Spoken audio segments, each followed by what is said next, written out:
Tu vois, le monde se divise en deux catégories. Ceux qui aiment les originaux et ceux qui préfèrent les rééditions. Toi, t'aimes le neuf. Bonjour à tous, bienvenue sur ma chaîne Le Collectionneur. N'hésitez pas à vous abonner, ça fait plaisir si ça vous intéresse. Aujourd'hui, on va parler de réédition. Alors, est-ce que les rééditions, c'est pour les bouffons et puis les originaux, c'est pour les gens géniaux? Il y a un petit peu cette dichotomie des beaux collectionneurs qui vont chercher les originaux alors que le gars un peu nulot, s'il va s'acheter la dernière édition du Record Store Day par exemple. Bon, les choses sont bien plus nuancées que ça, évidemment, même si moi, je parle pour mon cas, ce que j'aime bien, c'est chiner, évidemment, voilà, aller dégoter un disque un peu moisi de folk dont personne n'a envie, mais qui est en réalité extraordinaire et qui, moi, va me plaire. Ou bien à l'inverse, un disque un peu culte que j'arrive à trouver dans un super bêta parce qu'un collectionneur en a pris un soin infini. Bon, c'est ça qui moi, m'intéresse, ce petit côté chasseur. Beaucoup de gens, je pense, sont comme ça. Plutôt que d'aller appuyer sur clic et d'avoir la réédition neuve. Voilà. La réalité, c'est que j'achète des rééditions, évidemment. Déjà parce qu'une réédition, c'est pas forcément un disque neuf. Les rééditions, il y en a depuis des années et des années, donc on peut en trouver d'occasion. Et aussi parce qu'on est abreuvé, inondé de rééditions aujourd'hui, et c'est difficile d'y échapper. Parfois, c'est vraiment une stratégie commerciale qui vise uniquement à aller remplir les caisses des maisons de disques pour pas cher, parce que le disque, il est amorti, super amorti. Depuis des années, vous pensez bien que certains disques, c'est du bonus maintenant. Et à l'inverse aussi, il peut y avoir des rééditions pertinentes parce que l'original, eh bien, il est introuvable ou alors il est très très très cher. Ou bien aussi parce qu'il n'existe pas en couleur violette avec des éclaboussures indigo. Et ça, c'est insupportable. Bon, ça va pas s'améliorer parce que ce qu'il faut bien voir aussi aujourd'hui, c'est que les fameux originaux, surtout ceux des années 50, des années 60, il est très difficile, de plus en plus difficile de les trouver en bon état, qu'ils soient écoutables. Tout ça rend la réédition incontournable, mais pas n'importe quelle réédition, hein, évidemment, il faut qu'elle soit bien faite, comme la galette. C'est pour ça que j'ai envie de faire un petit historique de la réédition. D'où vient-elle? Qui est-elle? Que veut-elle? Pour commencer, un petit éclaircissement au niveau du vocabulaire. Attention à faire la différence entre les repress, repressage, et les rééditions, reissues en anglais. Alors, c'est quoi un repress par rapport à une réédition? Eh ben, un repress, par exemple, voilà, là j'ai ce premier album, enfin c'est pas exactement le premier en réalité, mais bon, premier album des Beatles sorti par Capitol. Vous savez que Capitol c'était Dexter Gordon qui faisait les mixages, enfin qui faisait le mastering, qui sont assez différents de ceux en Angleterre, avec plus de reverb. Bref, il avait sa conception à lui de comment devaient sonner les Beatles. Donc c'est particulier, mais en même temps, historiquement, c'est quelque chose d'assez intéressant à écouter, à entendre. Et on a aussi, donc voilà, donc ça c'est un repress. Pourquoi? Parce que il a été fait quelques mois après l'original. Ils ont utilisé à peu près le même matériel. Un repress, normalement, c'est ça. On utilise le même matos, le même équipement. Donc, on avait les bandmasters. On produisait une espèce de première matrice, disque matrice. Après, on en faisait un négatif. Et à partir de là, on faisait un tampon, quoi, une matrice de pressage. Vous voyez toutes les étapes. And that is a finished record. Once Warren is done mastering, we send the lacquer off to be turned into a stamper so we can manufacture records. This process is called electroplating and it's done at an outside facility. The process of electroplating entails covering the lacquer in silver nitrate and dipping it into a nickel bath. The stamper is a reverse image of the lacquer. Ça, c'est quasiment l'original, parce que c'est pas la première presse, mais c'est la deuxième, quelques mois après, dans la même usine, etc. Les premiers logos Capitol Records, comme ceci. You know what I mean, and the way she looked was way beyond compare. So how could I dance with another? Oh, when I saw her stand there. Well, she looked at me, and I could see that before too long I'd fall in love with her. She wouldn't dance with another. Une réédition, la différence c'est qu'on n'utilise pas le même disque matrice. Il a fallu faire un nouvel master cut, comme on dit, et du coup il y a des différences. Il peut même y avoir des différences dans un repress parce que, comme vous le savez, donc dans toutes ces étapes, il peut y avoir des différences même entre un original pressé dans telle usine et dans telle autre. Voilà, il y a tellement de facteurs. Ça ne veut pas dire qu'à chaque fois c'est pareil, mais en tout cas, c'est ça la définition. Donc là ça c'est une réédition parce que donc on n'a pas les mêmes éléments que l'original.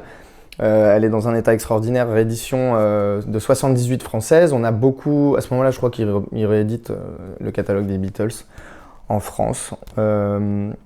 Donc bon, là il est quasiment neuf. Donc vous voyez, une réédition, ça peut avoir le même label, parce que je pense qu'il y a quasiment le même label. On n'a pas par contre les mêmes petites notes dans le Dead Wax, puisque donc ça, les petites informations de la Dead Wax correspondent justement à ces fameuses matrices d'origine. Donc vu que c'est une réédition, on n'aura pas les mêmes informations. Donc si vous voulez, au stade d'un repress ou même d'une réédition, on peut tout à fait corriger des défauts qu'un original peut avoir. Donc c'est pour ça que la qualité n'est pas forcément liée au fait d'avoir première presse, réédition, repress.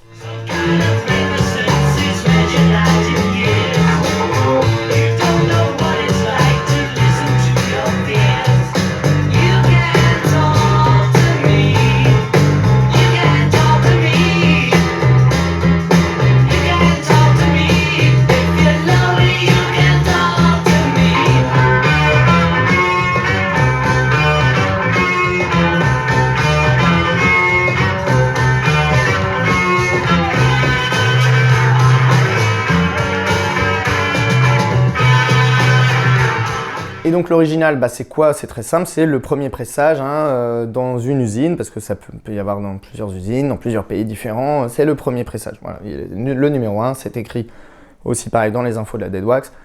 Ça a un intérêt parce que souvent c'est considéré comme à ce moment-là tout est un peu neuf, quoi. C'est-à-dire que tout vient d'être, tout est frais. Voilà.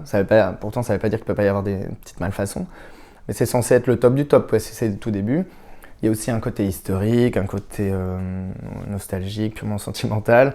Voilà, bon, un exemple d'original un peu rare que j'ai, c'est ce beau disque des Deviants qui est assez recherché. Donc c'est premier pressage français qui a cette particularité d'être pas la même pochette que l'anglaise. Et par contre, c'est la même que la version américaine. Mais du coup, toutes les rééditions ultérieures du disque sont faites avec la pochette anglaise. Donc cette pochette-là, je pense qu'on ne peut la trouver que en pressage original, français, américain, peut-être dans d'autres pays. Petit autocollant assez cool aussi, moi j'aime bien ce genre de détails sur les pochettes quand c'est clean.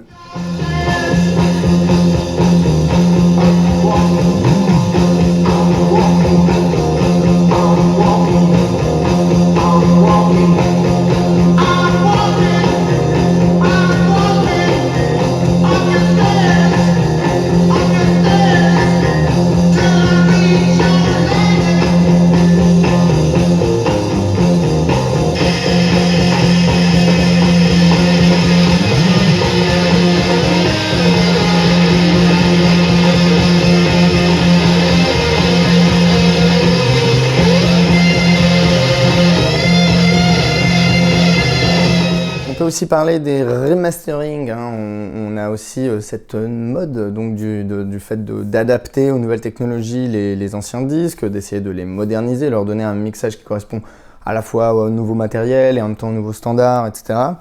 Donc on a des remasters qui sont intéressants, par exemple ceux de la famille du Zappa, de la Zappa Family, le Zappa Trust, qui a réédité, comme ça, remasterisé toute la discographie de Frank Zappa, sachant que donc le Zappa Records, le label, il a eu d'autres noms. Dans les années 80, Absolutely Free, il a été réédité un petit peu d'abord dans les années 60, plusieurs fois, peut-être début des années 70. Dans les années 80, Zappa a voulu prendre en main son catalogue et il a créé Zappa Records avec des sous-labels et tout, donc il l'a réédité dans les années 80. Et il a fallu attendre très longtemps parce que grosse bataille juridique entre dans la famille Zappa avec Rykodisc qui s'occupait des CD aussi. Et puis après entre eux, enfin bref, un bordel pas possible. Et ils ont fini, ça a été un long processus et ils ont fini par tout rééditer en 2000, ça c'est 2018, voilà. La réédition la plus nickel, remasterisée, magnifique avec exactement tout comme dans l'original. Et notamment, donc alors, il y a plusieurs trucs dans ce remaster, c'est qu'il y a un disque en plus avec à la fois des choses inédites. Là, voilà, on a des espèces de chutes de ce qu'ils appellent The Vault, qui est donc l'espèce de coffre-fort dans lequel Zappa archive et tout. Et de l'autre côté, il n'y a pas de musique, il y a juste ce dessin. Voilà, je sais pas si on le voit bien en fait, mais c'est Frank Zappa. C'est sa silhouette, quoi. Voilà. On trouve le libretto d'origine, voilà aussi, il avait fait ce petit manifeste. Enfin voilà, il y a 2-3 trucs assez marrants, il y a les paroles. Voilà.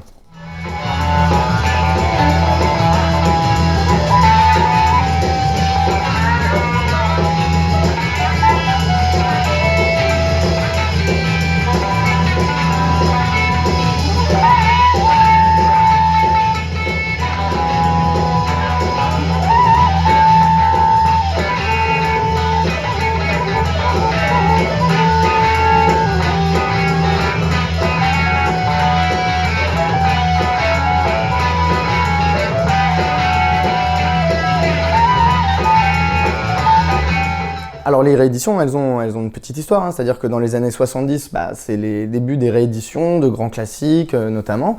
Il y a plusieurs raisons à ça, c'est que le marché il change, il bouge, il y a des nouvelles demandes, etc. Un nouveau public qui arrive, quoi. Et donc par exemple, et puis il y a des raisons aussi diverses et variées au fait de rééditer un disque, hein.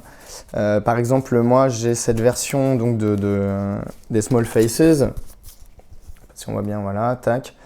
Donc c'est le circular, la circular sleeve, hein, puisque donc là on est sur quelque chose d'un peu bizarre qui est rond, voilà, comme ça. Ah, c'est un bordel, voilà, c'est le bordel. Tac, voilà. C'est fragile, hein, cette merde, c'est aussi pour ça qu'il faut le rééditer. Donc ça, c'était ce disque mythique de Small Faces, version un peu psyché, et en même temps, il y a aussi ça raconte cette petite histoire. Ce truc très anglais de raconter ces petites histoires. Donc voilà, il a été réédité par NEMS, North End Music Store, qui était le label de Brian Epstein, qu'il avait créé en fait dans les années 60. Il est mort en 67, Epstein.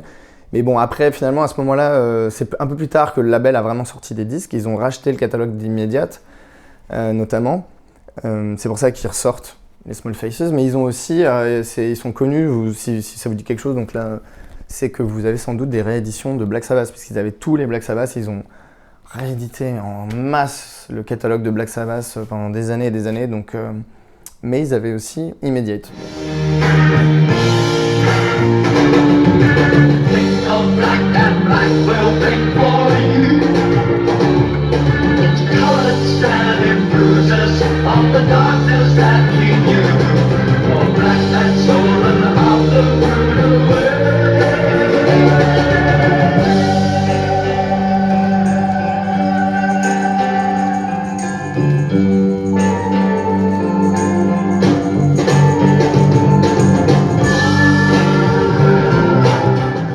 L'autre truc aussi des années 70, c'est les collections petit budget économique, comme on dit, budget en anglais, c'est-à-dire voilà, c'est des disques pas chers avec souvent des couvertures dégueu type Star Collection. Voilà, ça c'est le premier album des Doobie Brothers qui est absolument génial. Ce blues rock californien, un peu AOR comme on dit, voilà, mais qui est vraiment... c'est les débuts, donc c'est encore très très blues, super bien. La couve, du coup, voilà, il y a une couve qui vaut ce qu'elle vaut, mais ça coûte pas cher, ça aujourd'hui encore, ça coûte rien. Voilà, c'était sur le label MIDI.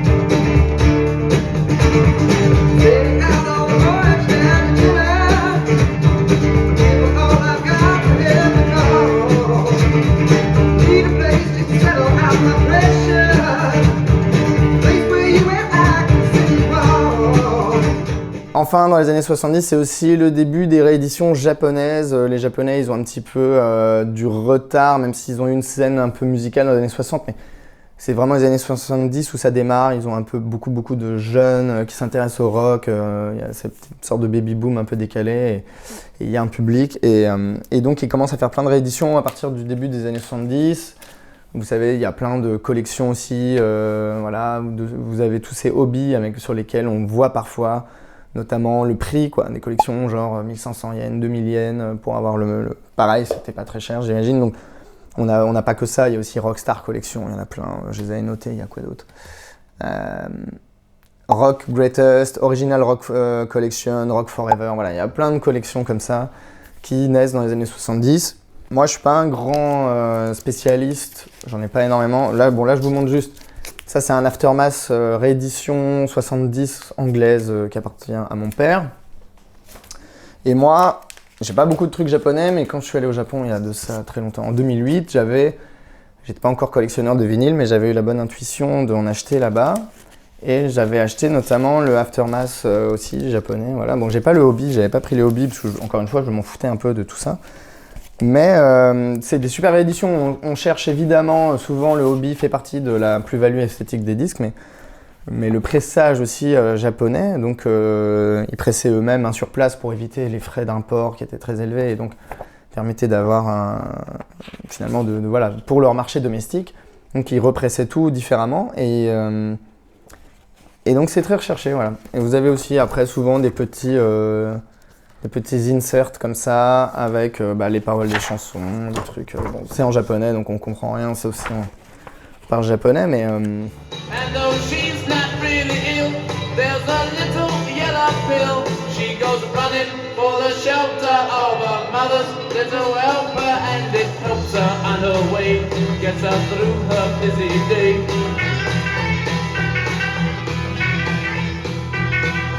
Things are different today. I hear every mother say, cooking fresh food for her husband's just a drag.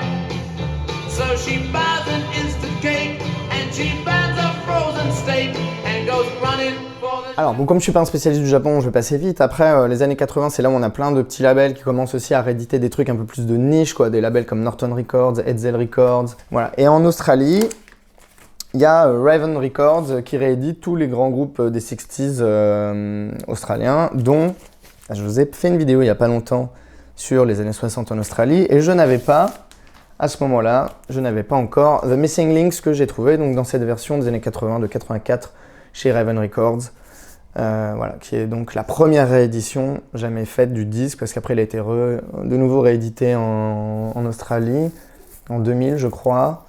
Et après en 2013 par Sundays pour les États-Unis, super réédition avec un EP en plus à l'intérieur. Super. Donc un classique des années 60, complètement dingo. Voilà, ils avaient leur fameux label violet aussi, tac. Missing Links, hein, les chaînons manquants, parce qu'ils avaient, regardé, les cheveux tellement longs pour l'époque, il n'y a pas un groupe anglais qui avait les cheveux aussi longs, et donc on les appelait les chaînons manquants, parce qu'ils avaient des gueules d'hommes préhistoriques. C'est marrant, eux ils ont trouvé ça marrant. Ils en ont fait leur nom.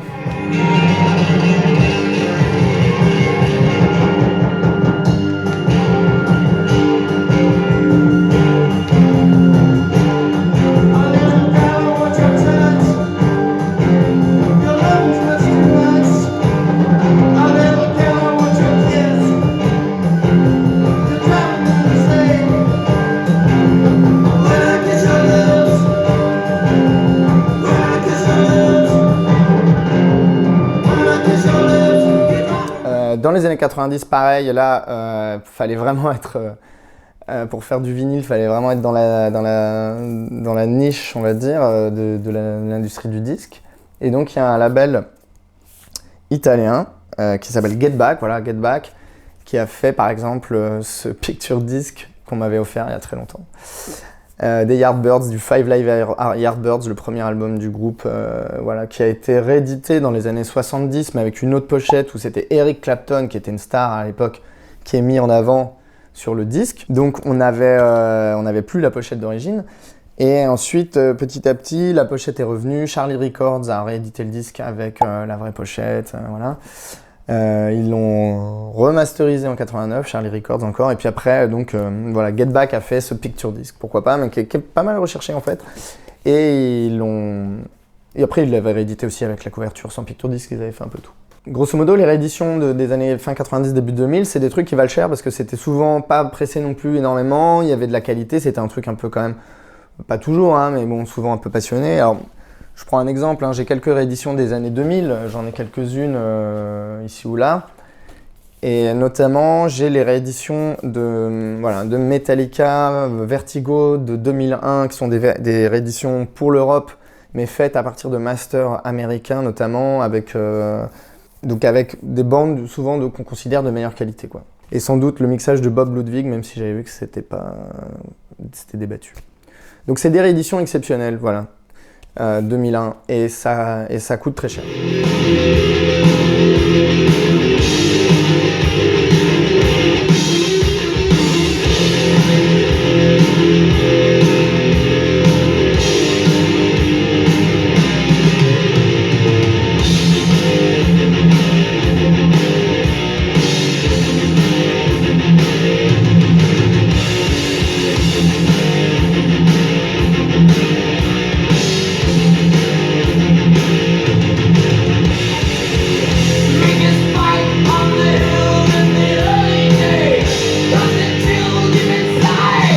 Donc voilà, mais après ça devient quoi? Ça devient industriel les rééditions parce qu'on a toutes ces collections comme Back to Black et Music on Vinyl qui vont en faire un paquet.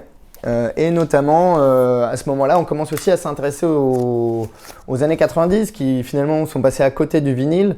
Et donc, il y a une demande très forte, les prix flambent du vinyle si vous avez un vinyle des années 90. Parfois, ça n'a pas été même du tout édité. Donc, petit exemple avec voilà, le premier disque de Tripping Daisy, jamais publié en vinyle, fait par Music on Vinyl aussi. Bon, c'est toujours à chaque fois 180 grammes, hein, évidemment, c'est toujours aussi l'argument marketing. Donc, jamais édité en vinyle. Tripping Daisy, groupe assez cool, franchement, grunge, voilà.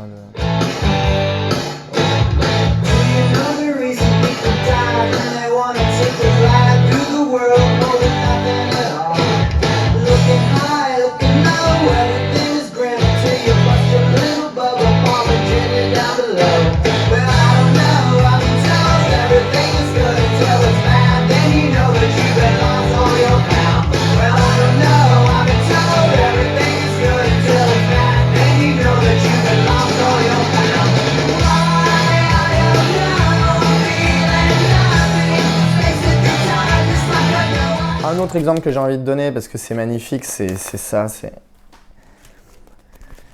Habibi Funk, le label, qui fait aussi un boulot incroyable. Et donc là, c'est Roger Facre qui était un guitariste, qui est toujours un guitariste d'origine libanaise, qui avait enregistré entre Beyrouth et Paris une cassette à l'origine, qu'il a distribuée à 200 exemplaires pendant la guerre au Liban.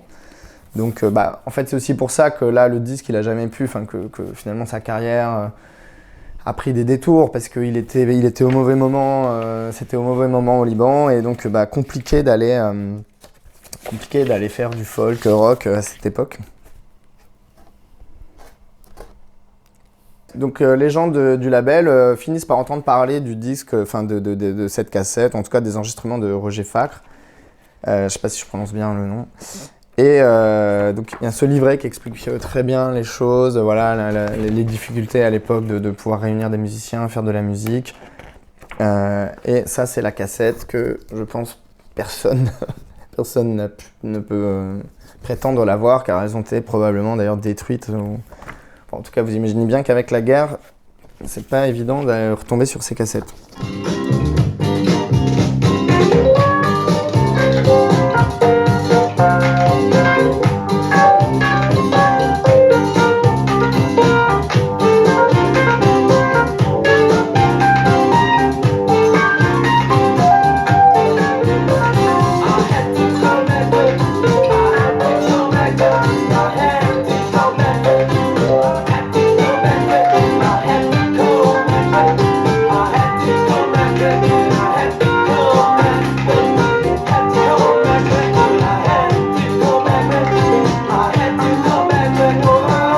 À côté de tout ça, il y a la masse industrielle de rééditions, de grands disques qui ont déjà été réédités énormément, et donc où en fait vous cherchez, si vous cherchez sur Discog les références, vous en trouvez des centaines. Moi, on me les offre et je suis très content parce que voilà, j'aime bien ça, mais je n'irai pas les acheter de moi-même, hein, évidemment, j'en ai quelques-uns qu'on m'a offert.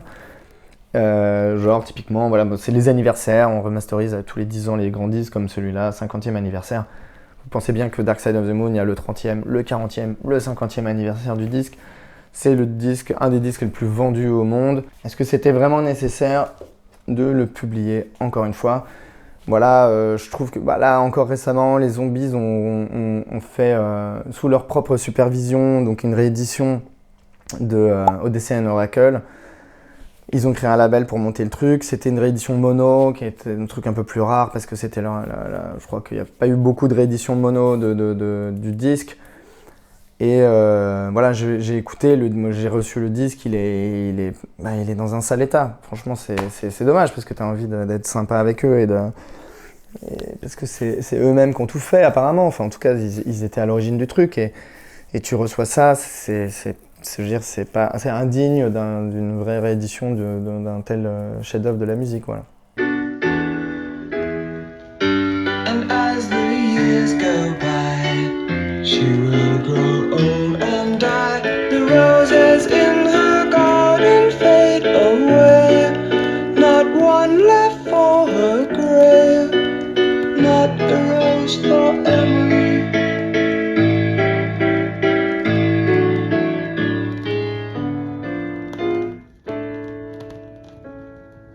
Voilà, dites-moi si vous êtes plutôt réédition, plutôt original ou comme moi, entre les deux, c'est-à-dire on subit aussi un petit peu l'état du marché.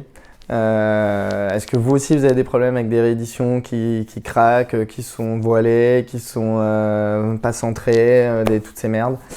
Qu'est-ce que vous en pensez? Est-ce qu'il faut quand même continuer à y croire, qu'on peut avoir des bonnes rééditions, ou est-ce qu'on va devoir subir des choses de moins bonne qualité? Voilà. Allez, salut!